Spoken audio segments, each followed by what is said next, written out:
Hello दोस्तों, स्वागत है आपका अपने परिवार रॉयल स्टडी हब में।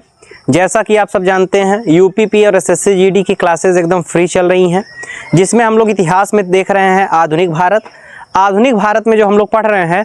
अभी तक हम लोग पढ़ चुके हैं पुर्तगाली यूरोपीय कंपनियों का आगमन। उसमें जो हम लोग पढ़ रहे हैं वो पढ़ रहे हैं अंग्रेज कैसे भारत को गुलाम बनाए, कैसे अंग्रेज भारत पर कब्जा किए, जिसमें हम लोग इस समय वर्तमान में पढ़ रहे हैं बंगाल पर अंग्रेजों का अधिकार, जिसका पहला पार्ट हम लोग प्रीवियस क्लासेस में देख चुके हैं। आज हम लोग दूसरा पार्ट देखेंगे। पहले पार्ट में हम लोग बात किए थे प्लासी के युद्ध की, कालकोठरी घटना की, और बात किए थे कि कैसे हमारा लॉर्ड कॉर्नवालिस यहाँ पर आया था। आज हम लोग देखेंगे बक्सर का युद्ध। याद रखिएगा, बक्सर का युद्ध क्या हुआ, कैसे हुआ, इसके बारे में हम लोग बात करते हैं। हम लोग पढ़े थे कि जो प्लासी का युद्ध हुआ था उसमें सिराजुद्दौला का जो सेनापति था, सिराजुद्दौला के सेनापति मीर जाफर को ब्रिटिश अपने साथ में मिला लेते हैं, और उसके बाद अपने साथ में मिलाने के बाद वो क्या करते हैं, प्लासी का युद्ध बेईमानी से जीत जाते हैं। इसीलिए मीर जाफर को एक संज्ञा दी गई थी, एक उपनाम दिया गया था।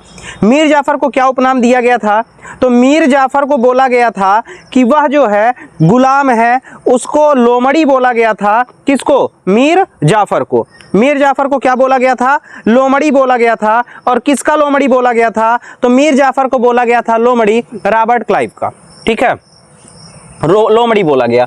अब उसके बाद होता क्या है, लॉर्ड कॉर्नवालिस का, उसका लोमड़ी बोला जाता है। और उसके बाद हम लोग बोल सकते हैं कि जब उसको बनाया गया मीर जाफर से अंग्रेजों को बहुत सारी अपेक्षाएं थी। उनको ये अपेक्षा थी कि हम लोग इसको राजा बना दे रहे हैं तो ये करेगा क्या, हम लोग जो चीज़ें बोलेंगे वो इसको मानेगा। अब भाई कोई राजा बनने के बाद क्या करता है, उसको अपना लगा रहेगा कि कैसे हम तुम्हारी कैसे मान लेंगे, हम अपना चलाएंगे तुम्हारा चलाएंगे। जैसे मान लेते हैं, आप अपने आप को ले लो। अब आप क्लास में हो, आपके कई सारे दोस्त हैं। अब एक वो हो जाए कि क्लास में मॉनिटर चुनना है। ठीक है, अब आपके क्लास में क्या कर दिया गया, आपके सारे दोस्त मिल करके आपको मॉनिटर बना दिए। लेकिन मॉनिटर बनने के बाद आप क्या करोगे? आप तो बन गए राजा। अब दोस्तों की थोड़े ना सुनने वाले हो, फिर अपने मन का आप भी करोगे। वही चीज़ यहाँ भी था। जो मीर जाफर था ये अंग्रेजों की नहीं सुनना चाहता था। तो जब अंग्रेजों की नहीं सुनना चाहता था तो अंग्रेज मतलब थोड़े दिन तक वेट करते रहे कि भाई हो सकता है ये सुधर जाए। लेकिन जब ये नहीं मानता है तो याद रखिएगा 1760 में, कब डेट याद रखिएगा, 1760 में मीर जाफर की जगह अंग्रेज जो हैं वो इसका एक रिश्तेदार था, इसका सेनापति था बोल सकते हैं, उसका नाम था मीर कासिम। क्या नाम था? मीर कासिम। अंग्रेज क्या करते हैं, 1760 में मीर जाफर के सेनापति मीर कासिम को उसके स्थान पर बैठा देते हैं। दो चीजें, जो मीर कासिम था, मीर जाफर का सेनापति होने के साथ साथ इसका दामाद भी था। ठीक है, लेकिन अब यहाँ पे क्या हुआ कि जैसा ये घटना घटी थी कि मीर जाफर किसके साथ गद्दारी किया था, सिराजुद्दौला के साथ में, तो वही अपेक्षाएं उनको थी कि हो सकता है कि मीर कासिम भी सेम यही प्रोसेस कर ले। लेकिन मीर कासिम जो था वो गद्दारी नहीं करता है, वो सीधा कहता है कि हम आपकी बातों को नहीं मानेंगे। अब जब कहता है कि हम आपकी बातों को नहीं मानेंगे तो ब्रिटिश क्या करते हैं, ब्रिटिश ये कहते हैं कि भाई तुम मानोगे नहीं तो हम लोग फिर आपस में युद्ध करना फिर पड़ेगा, और क्या करना पड़ेगा। अब मीर कासिम के भाई सेना तो इसके पास थी, ऐसा नहीं सेना नहीं थी, सेना भरपूर थी, लेकिन वो जानता था कि उसके पास उस प्रकार की सेना नहीं थी जो अंग्रेजों से लड़ सके। किस प्रकार की सेना की बात हम कर रहे हैं उस चीज़ को हम लोग जानते हैं। जैसे ना तो आधुनिक हथियार थे, आधुनिक हथियार का मतलब ब्रिटिश के पास बंदूक थे लेकिन भारतीयों के पास अभी बंदूक नहीं आए थे, पहला कारण बन गया था। और जो सबसे बड़ा दूसरा कारण बना था कि जो ये सेना थी ना, ये नौसिखिया सेना थी। नौसिखिया सेना का मतलब हमारा क्या है कि इसमें बहुत सारे लोग ऐसे सेना में भर्ती हुए थे जिनको कोई भी एक्सपीरियंस नहीं था। अगर बिना एक्सपीरियंस के सेना लड़ाई करेगी तो कभी भी युद्ध जीत नहीं सकती है। ये बातें मीर कासिम को पता थी। तो मीर कासिम क्या करता है, इसके लिए थोड़ा सा अपना कांटेक्ट बढ़ाने की कोशिश करता है कि हम और लोगों से मदद ले लेते हैं। अब ये मदद किसकी लेता है, तो मीर कासिम मदद लेता है अवध के नवाब।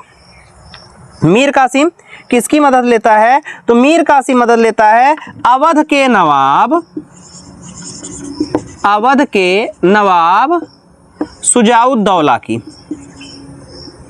शुजाउद्दौला। याद रख लेना, अभी क्वेश्चन पूछा गया कि बक्सर का युद्ध कब हुआ था, तो पहला पॉइंट है बक्सर का युद्ध 1764 ईस्वी में हुआ था। कब हुआ था? 1764 ईस्वी में हुआ था। किसके बीच हुआ था? तो एक तरफ तो ब्रिटिश की सेना थी, लेकिन दूसरी तरफ कौन कौन था, यही हम लोगों को जानना है। दूसरी तरफ था मीर कासिम। मीर कासिम का साथ देने के लिए मीर कासिम किससे कांटेक्ट करता है? अवध के नवाब शुजाउद्दौला से कांटेक्ट करता है। कहता है कि ब्रिटिश हम लोग के ऊपर हमला किए हैं, हम लोग चलिए युद्ध को लड़ते हैं।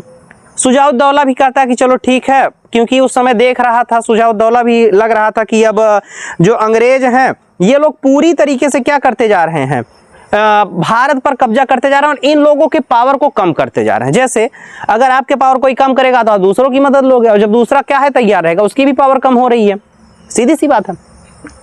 तो शुजाउद्दौला मान जाता है कि चलो ठीक है, लेकिन चलो कुछ और लोगों से भी कांटेक्ट करते हैं। अब दूसरा जो कांटेक्ट में लेने की कोशिश की वो किसको लेने की कोशिश किए, तो उस समय जो दिल्ली में, क्योंकि मुख्य केंद्र क्या था? दिल्ली। मुख्य बंगाल तो था ही, लेकिन उसके अलावा जो मुख्य केंद्र सेकंड था वो कौन सा था? दिल्ली, जहां पे मुगल डायनेस्टी अपना काम कर रही थी, मुगल सम्राट बैठे थे। तो मुगल सम्राट उस समय कौन थे? तो उस समय जो मुगल सम्राट थे वो थे शाह आलम द्वितीय। कौन थे? शाह आलम द्वितीय। अब सोचिए, इधर तो मिल गई तीन सेना, मीर कासिम, शुजाउद्दौला, शाह आलम द्वितीय। उधर कौन था? उधर सिर्फ एक था, ब्रिटिश। ठीक है, सिर्फ कौन था? एक ब्रिटिश था। अब भाई सिर्फ एक ब्रिटिश था, लेकिन दो चीजें, फिर वही कंडीशन, ये जो तीन लोग थे इनके पास अगर हम लोग सेना की बात करेंगे, सेना की बात करेंगे तो इनके पास जो सेना थी वो थी 50,000 के लगभग आसपास, 50 के आसपास। लेकिन जो ब्रिटिश थे, ब्रिटिश के पास सेना थी कितनी? ब्रिटिश के पास सेना थी 6 से 7 हजार। कितनी थी? 6 से 7 हजार। सेना बहुत कम थी, लेकिन ब्रिटिश के पास था क्या? ब्रिटिश के पास था सबसे बड़ा चीज आधुनिक हथियार, जो कि भारतीय सेना के पास नहीं था। दूसरा चीज, ये जो 50,000 हम लोग सिर्फ संख्या में दिखने में थे 50,000, इसमें से कम 25 से 30,000 सैनिक ऐसे थे जिनको की लड़ाई करना ही नहीं आता था, जिनको ना तो तीर चलाना आता था, जिनको ना तो ठीक तरीके से तलवार चलाना आता था। सिर्फ ये था कि हाँ आर्मी के नाम पे हम चल रहे हैं लड़ने के लिए, ये था कि हाँ हम ब्रिटिशों से चल रहे हैं लड़ने के लिए, बस इतना था। बाकी कोई भी एक्सपीरियंस इनको नहीं था। अब क्या होता है?